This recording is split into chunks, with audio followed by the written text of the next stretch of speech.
A storm is rising in the world of motorcycles, one that's about to turn everything upside down. And at the center of this storm is Harley-Davidson. The same Harley-Davidson that once symbolized freedom is now a symbol of debt, deceit, and marketing lies. Dealerships have broken trust, sold overpriced bikes, hid fees, and trapped riders in loans they can't escape from. But the riders are awake now. They're responding, and for Harley dealerships, this has become a living nightmare. Section 1. The real Harley before the 2010s. If we look at Harley-Davidson before 2010, it wasn't just a motorcycle company. It was an idea. It was a lifestyle. When someone rode a Harley, people would say that person has a free soul. For a working-class man, owning a Harley meant reaching a milestone in life. Back then, motorcycles weren't just machines. They were a symbol of personal freedom. Every Harley rider was a rebel, someone who didn't follow the system, someone who carved their own path. Owning a Harley meant becoming part of a community, one that lived for the thrill of the open road. Section 2. When everything changed, the shift in the 2010s. But then everything changed. After 2010, Harley-Davidson shifted its focus from bikes to branding and profits. Dealerships introduced pricing policies that became poison for the average person.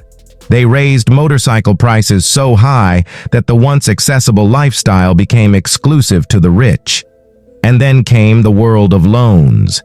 They introduced financial packages that looked good at first. Zero down payment, easy installments, flexible financing. But hidden behind them were fees, insane interest rates, and conditions most buyers weren't even aware of. Section 3. Hidden fees and the loan trap. A regular rider walks into the showroom, sees a Harley, and falls in love. The dealer says, "Just sign here and take it home today." But when you look at the loan agreement, you discover a $15,000 bike turns into a $25,000 repayment. Every payment includes hidden dealership fees. Insurance must be taken under their terms.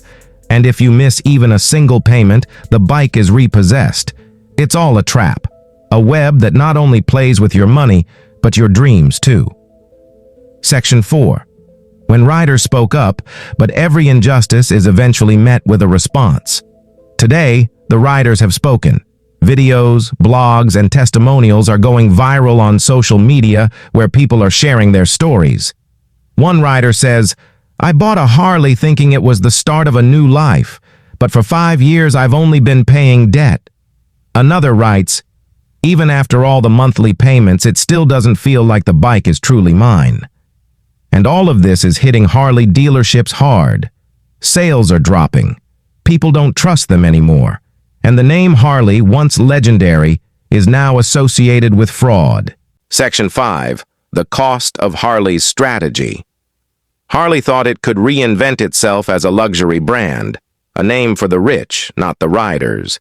They filled their ads with shiny chrome, influencers, and celebrity endorsements, but forgot who built their legacy: the working-class riders. The same people who kept the engines roaring through every decade. But when prices went up, loyalty went down. Now, the showrooms stand silent. Bikes gather dust. The new generation looks at Harley and doesn't see freedom. They see a price tag.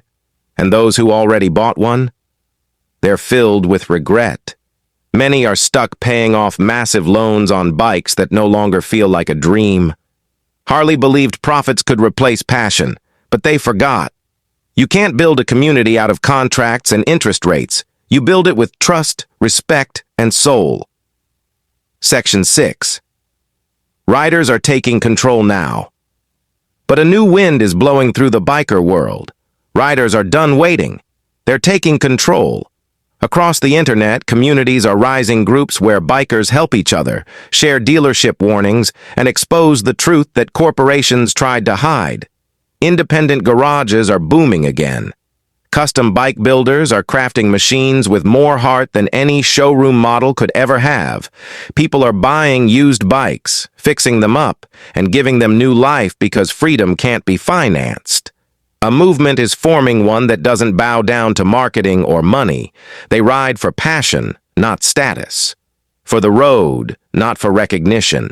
And their message is loud and clear. We don't need your overpriced image.